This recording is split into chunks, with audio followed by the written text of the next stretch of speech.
livery on the car is it's actually the Mustang logo, but it's kind of repeated across the car in different shades to give it a camo effect.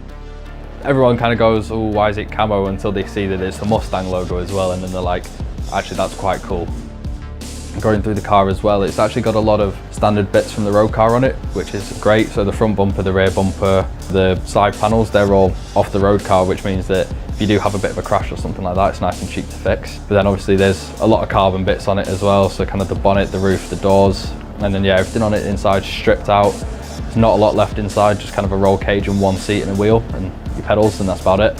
In 2015, which is his first full season of racing, he won the Northern Championship, the National Championship.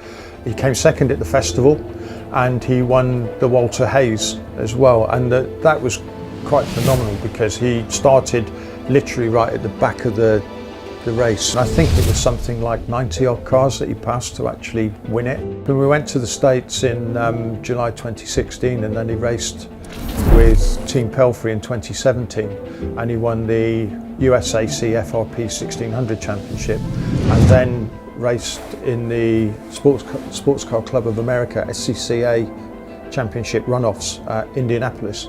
And because of the way he actually conducted himself on and off the track and the other things he was doing, he was awarded the SCCA's President's Cup by the members who were there at the circuit who voted for him, which was, to me, was a really proud moment, because you don't get that just by winning, you get it because people look at you as a person, and I thought that was more important. And Matty was one of the youngest and is the only Brit in its history to be awarded it, which is just great.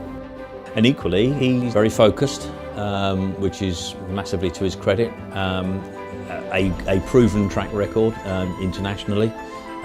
So yeah, I rate him very highly. We came from the back of the pack after a bad qualifying because we had an issue with the car, and ended up winning the race, which was just amazing, and we kind of won it on merit as well. We didn't kind of look into anything, we had to overtake the whole field.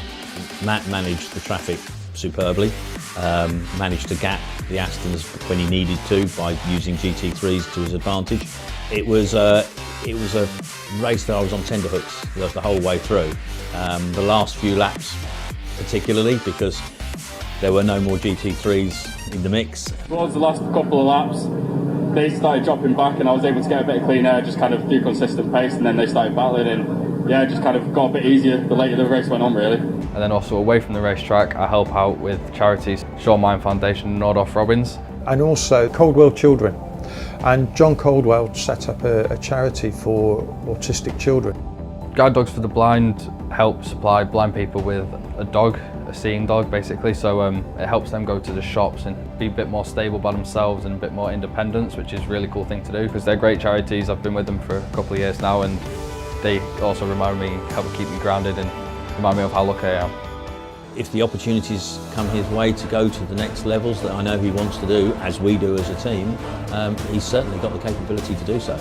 We really need to find partners to take us forward, and with the ambition of Le Mans in 2023. It'd be fantastic to get to Le Mans and kind of do World Endurance Car Championship or something like that, and yeah, go over the world racing at the highest level.